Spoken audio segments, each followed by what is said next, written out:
Paranormal facts भूत प्रेत में विश्वास नहीं करता और पैरानॉर्मल फैक्ट्स किसी भी तरह के अंधविश्वास को बढ़ावा नहीं देता। इस वीडियो के जरिए हमारा मकसद किसी भी धर्म को ठेस पहुंचाना नहीं है। यह वीडियो सिर्फ ज्ञान उपलब्ध करने के उद्देश्य से बनाई गई है। Welcome to the paranormal facts.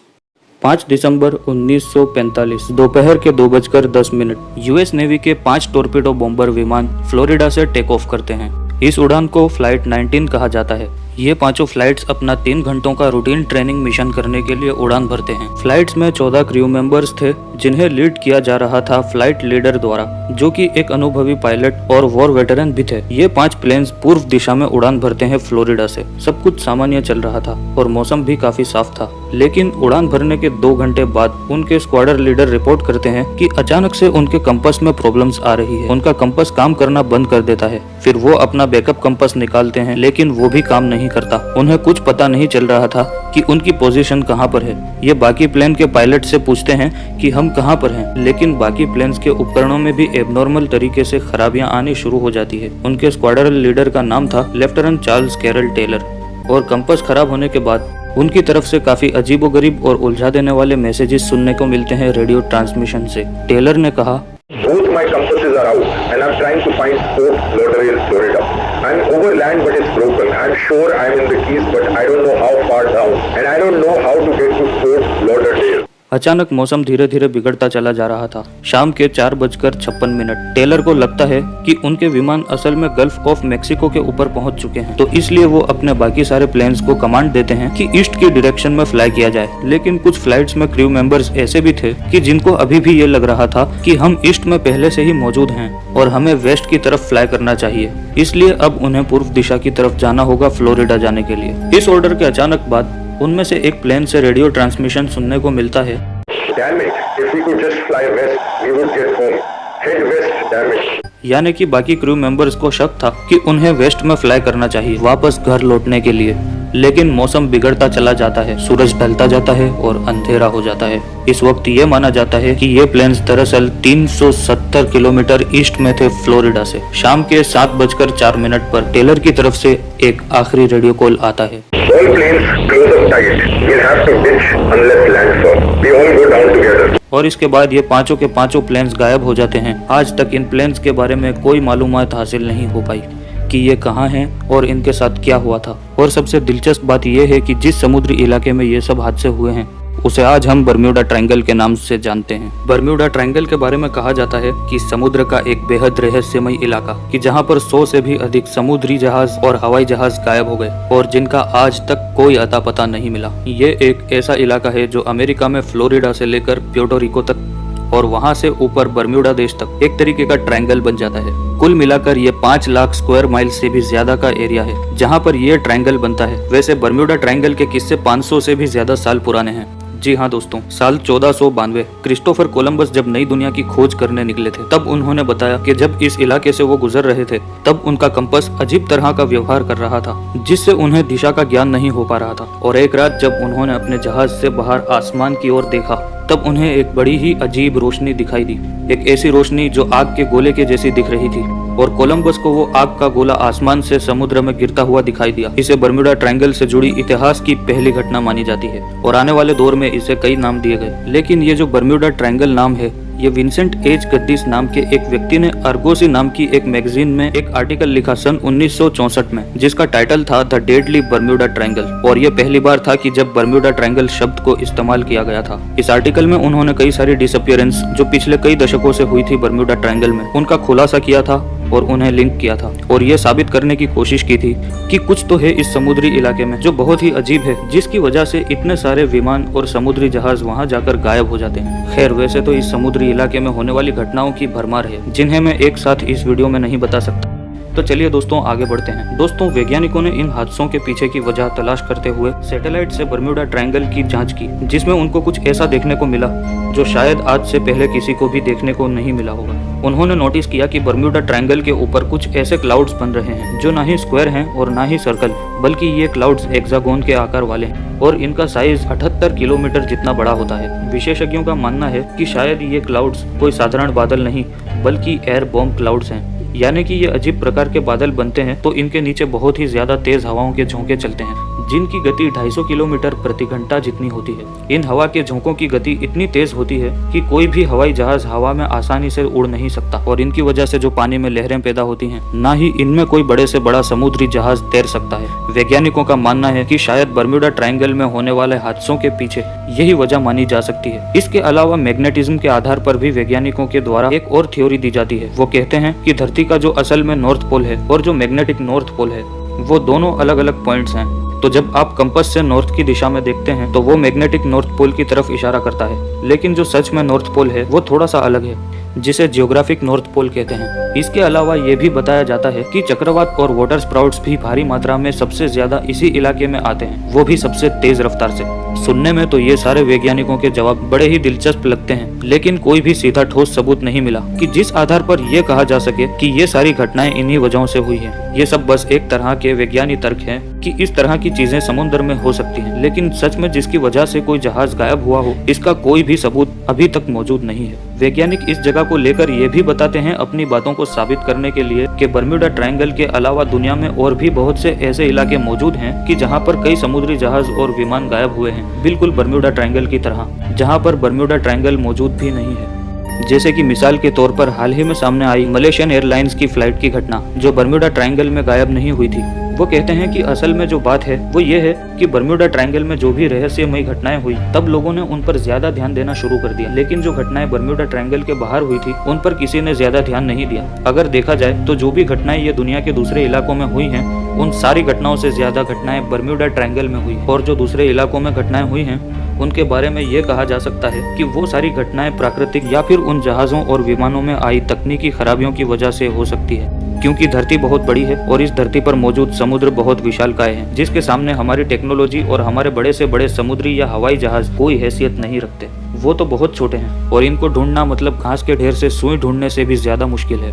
दूसरे जो इलाके हैं दुनिया में जहां ये हादसे हुए हैं, वहां से आज भी कई समुद्री और हवाई जहाज गुजरते हैं, उनके साथ ऐसा कोई हादसा देखने को नहीं मिला। लेकिन बर्म्यूडा ट्रायंगल इन सब इलाकों से अलग बहुत ही रहस्यमय और बेहद खतरनाक है, जिस वजह से वहां से होकर गुजरने पर वहां की सरकार ने प्रतिबंध लगा दिया है, जिससे ये साबित होता है कि बर्म्यूडा ट्रायंगल कोई साधारण इलाका नहीं, और ये बात वहां की सरकार दुनिया से छुपा रही है। लेकिन बर्म्यूडा ट्रायंगल का विस्तार पूर्वक उल्लेख इस्लाम धर्म में मौजूद है। जी हाँ दोस्तों, मेरी बात शायद आपको हास्यास्पद लग रही होगी, लेकिन इस जगह के बारे में इस्लाम धर्म में बहुत पहले से बिल्कुल सटीकता के साथ वर्णन किया गया है, और वो वर्णन कुछ यूं है कि मुसलमानों के आखिरी पैगंबर, कि जिन्हें उस समय के दूसरे धर्म के लोग भी सच्चा और शांति पसंद आदमी कहते थे। दोस्तों, एक दिन पैगंबर मोहम्मद ने अपने साथियों, कि जिन्हें इस्लाम में सहाबा कहा जाता है, उन्हें जमा करके उनसे कहा कि तमीमदारी नामक एक व्यक्ति जो पहले ईसाई था, वो आया और मेरे जरिए मुसलमान हो गया। उसने मुझे अपने साथ घटित घटना का एक किस्सा सुनाया जो इन बातों से जुड़ा है, जो कि मैं तुम्हें दज्जाल के बारे में बताया करता था। उसने मुझे बताया कि वो 30 आदमियों के साथ समुद्र पर जहाज में रवाना हुआ। समुद्री तूफान की लहरों की थपेड़ें 1 महीने तक उन्हें इधर से उधर धकेलती रही, यहाँ तक कि वो एक द्वीप पर पहुँच गए। उस समय सूर्यास्त हो रहा था। वो एक छोटी सी नाव में बैठकर उस द्वीप पर पहुँच गए तो उनको एक जानवर जैसा व्यक्ति मिला, जिसके शरीर पर बहुत सारे बाल थे। इतने सारे बालों की वजह से उसका अगला पिछला कुछ पता नहीं चल रहा था। उन्होंने उससे पूछा कि तू क्या चीज है? तो उस बालों वाले जानवर जैसे ने बताया कि मैं जसासा हूँ। तो उन लोगों ने पूछा कि ये जसासा क्या होता है? तो उसने कहा कि तुम लोग उस घर में मौजूद आदमी के पास जाओ, वो तुम्हारी खबरें सुनने का बड़ी ही जिज्ञासा पूर्वक इंतजार कर रहा है। तो उन लोगों को डर लगा कि कहीं ये जानवर शैतान ना हो और हमें कहीं कोई नुकसान न पहुँचा दे। फिर भी वो तेजी से चलते हुए उस घर में प्रवेश कर गए। वहाँ उन्होंने एक भारी भरकम कदावर, एक दानव रूपी आदमी देखा, जिसके घुटनों से टखनों तक बंधी एक लोहे की जंजीर और उसके हाथ गर्दन के साथ बंधे हुए थे।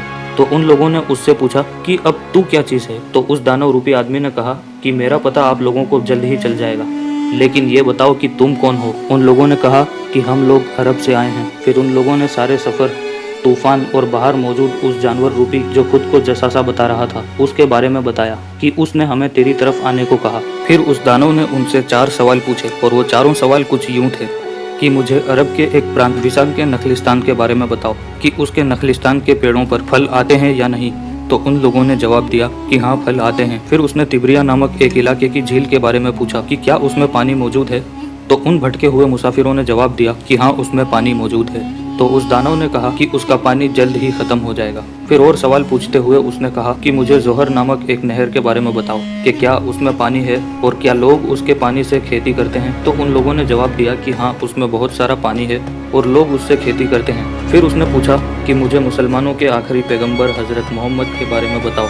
तो उन्होंने कहा कि वो अब मक्का शहर से निकलकर अब मदीना आ गए हैं। उसने पूछा कि क्या अरबों ने उनके साथ जंग की। तो उन्होंने कहा हाँ। तो उस दानव ने पूछा कि पैगंबर मोहम्मद ने उनके साथ क्या किया। तो उन लोगों ने बताया कि वो इर्द गिर्द के लोगों से जीत चुके हैं और लोगों ने उनको मान लिया है। तो उस दानव ने हैरानी के साथ उन मुसाफिरों से पूछा कि क्या वाकई में ऐसा हो चुका है। मुसाफिरों ने कहा कि हाँ, ऐसा वाकई में हो चुका है। फिर उसने कहा कि उनके लिए यही ठीक है कि वो पैगंबर मोहम्मद की बात माने। अब मैं तुम्हें अपने बारे में बताता हूँ। मैं दज्जाल हूँ और मुझे जल्द ही दुनिया के सामने आने की इजाज़त मिल जाएगी। तो यहाँ से पता चलता है कि दज्जाल नामक शैतान या दानव जो है वो पैदा हो चुका है और अब उसे खुलकर दुनिया के सामने आने का इंतज़ार है। इसके रहने की जगह एक अनछुआ द्वीप है और इसके गुप्तचर इसे दुनिया भर की और इंसानों की खबर से आगाह करते रहते हैं और इसको असाधारण ताकतें दी जाएंगी। अब असल सवाल ये है कि क्या बर्म्यूडा ट्रायंगल को ही इसके रहने की असल जगह कहा जाए। जहाँ पर कोई जाने की कोशिश करे तो उसका नामो निशान मिटा दिया जाता है। तो दोस्तों, इस बात को पक्का करने के लिए मुसलमानों के पैगंबर ने 1450 साल पहले ही अपने लोगों को जमा करके अपनी छड़ी अपने बैठकर भाषण देने की जगह पर मारते हुए कहा कि ये है तैबा यानी कि मदीना शहर, और कहा कि मैं तुम्हें यही बताया करता था, जान लो कि दज्जाल ना सीरिया के समंदर में है और ना ही यमन के समंदर में है, वो पूर्व दिशा में है। और पैगंबर मोहम्मद ने पूर्व दिशा की तरफ अपने हाथ से इशारा किया।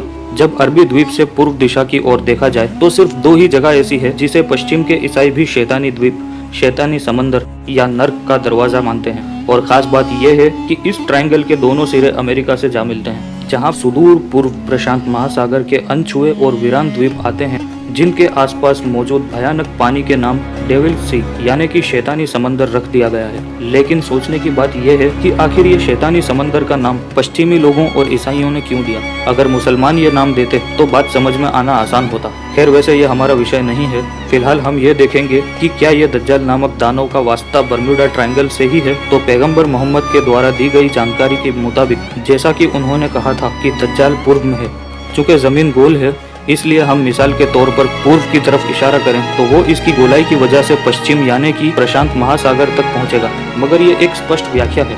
इससे आगे मजबूत व्याख्या मिस्र यानी कि इजिप्ट के एक महान खोजकर्ता जिनका नाम ईसा दाऊद था, जिन्होंने अपनी मुसल्लस बर्मुडा नाम की किताब में दी थी। वो लिखते हैं कि दज्जाल पहले प्रशांत महासागर के इन वीरान और गैर आबाद द्वीपों पर था और पैगंबर मोहम्मद के दुनिया से जाने तक वो बेड़ियों में जकड़ा हुआ था।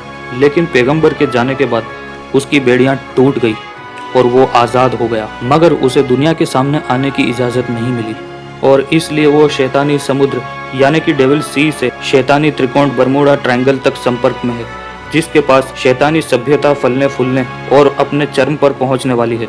और दोस्तों, जहां तक बात उन भटके हुए अरबी ईसाई मुसाफिरों में मौजूद एक मुसाफिर जिसका नाम तमीम दारी था, जिनसे किए जाने वाले 4 सवालों का संबंध है, तो वो सवाल दज्जाल नामी दानव ने इसलिए किए थे क्योंकि उसे पता था कि जब ये 3 निशानियां भी पूरी हो जाएंगी तो उसे दुनिया के सामने आने की इजाज़त मिल जाएगी। सवाल नंबर 1 में विसान नामी इलाके का पूछा गया था और नखलिस्तान में मौजूद पेड़ों पर लगे फलों के बारे में यानी कि खजूरों के बारे में कहा गया था।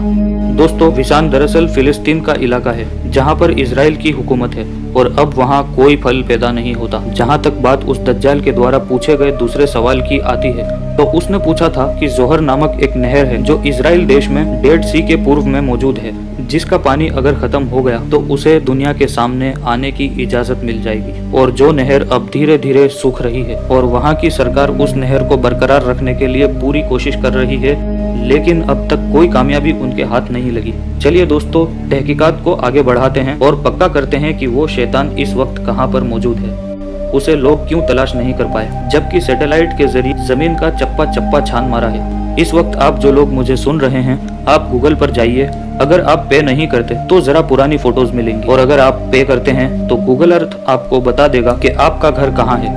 आप अगर एक आम आदमी गूगल अर्थ पर अपनी गली मोहल्ला देख रहा है, जैसे कि आप दिल्ली में रहते हैं या आप मुंबई में रहते हो, तो आप अपना एड्रेस डालिए, वो आपको 2 साल पुरानी फोटो दे देगा। अगर आप पैसे नहीं देते तो, अगर पे करते हो तो गूगल अर्थ आपको फिलहाल की फोटो देगा।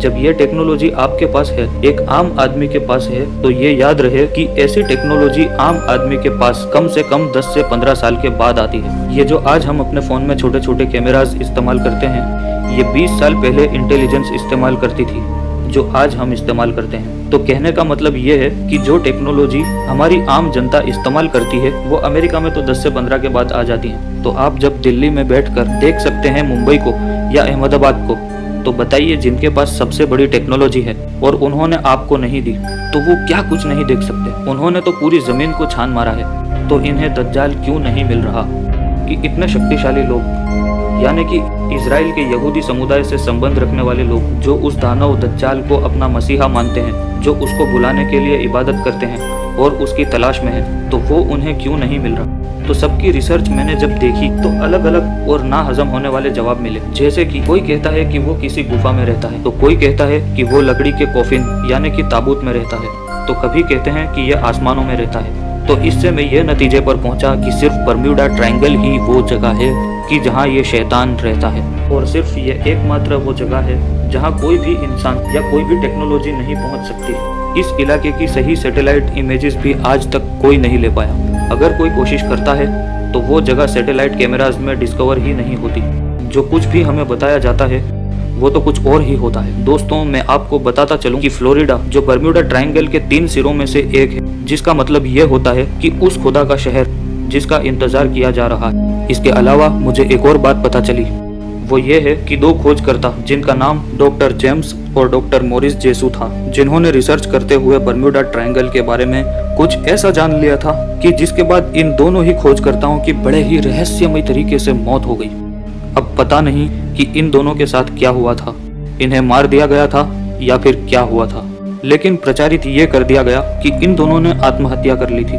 कोई नहीं जानता कि हकीकत क्या है। खैर, मैं तो ये कहता हूँ कि मुस्लिम धर्म के अनुसार खुदा ने शैतानी समुंदर और शैतानी द्वीपों पर चुंबकीय आकर्षण पैदा करके आम इंसानों से फिलहाल दूर रखा है उस दानव को, और जब उसे खुदा का आदेश होगा तब वो दुनिया के सामने खुलकर आ जाएगा, और हो सकता है कि तब उन चुंबकीय लहरों को कम कर दिया जाएगा, या ये हो सकता है कि उन लहरों के ऊपर वो काबू पा लेगा। उसकी वजह यह है कि कुछ लोगों ने बर्म्यूडा ट्रायंगल के ऊपर उड़न तश्तरियों को यानी कि एलियंस के स्पेस क्राफ्ट्स को देखा है। तो हो सकता है कि ये दज्जाल की शक्तियां इतनी ज्यादा हो कि वो उन लहरों के ऊपर काबू कर सकता हो। दोस्तों, वीडियो को खत्म करते हुए मैं आप सबसे एक आखिरी बात कहना चाहता हूँ कि ये जरूरी नहीं कि हर बार इंसान ही सही हो या सिर्फ विज्ञान ही सच्चा हो, क्योंकि कुदरत के सामने हमारे साइंस या हमारी कोई औकात नहीं है। हम सिर्फ वही देख और समझ सकते हैं कि जितना देखने और समझने की हमारी ताकत है। बाकी सारी जानकारियां हमें अपने धर्म से ही मिलती हैं। पैरानॉर्मल फैक्ट्स ना ही किसी को नास्तिक बनाता है और ना ही मैं नास्तिक हूँ। पैरानॉर्मल फैक्ट्स का काम सिर्फ हर धर्म से जुड़े अंधविश्वास को छान कर उसे दूर करना है और लोगों तक पैरानॉर्मल दुनिया से जुड़ी हर सही जानकारी को सही तरीके से आप तक पहुंचाना है, जिससे संबंधित सवाल आप लोगों के मन में पैदा होते हैं। दोस्तों, याद रहे कि जब जहां पर विज्ञान और हमारी बुद्धि पूरी तरह से घुटने टेक देती है, तब हमें हमारे सारे सवालों के जवाब और हर समस्याओं के समाधान अपने धर्म में हमें हमारी अकल, हमारे उन्नत विज्ञान और इस सारे ब्रह्मांड को बनाने वाले खुदा से ही मिलता है। दोस्तों, आज का एपिसोड आप लोगों को पसंद आया तो लाइक करें और इस वीडियो को ज्यादा से ज्यादा शेयर करें ताकि लोगों तक एक ज्ञान से भरपूर संदेश पहुंच सके। अगर आप चैनल पर नए हैं तो चैनल को जल्दी से सब्सक्राइब कर लें ताकि मेरी हर नई वीडियोस की नोटिफिकेशंस आप तक सबसे पहले पहुंचे। तो इसी के साथ मैं आपका दोस्त उज़ैर आपसे विदा लेता हूं और जल्द ही मिलूंगा किसी नए एपिसोड में एक नए सच के साथ।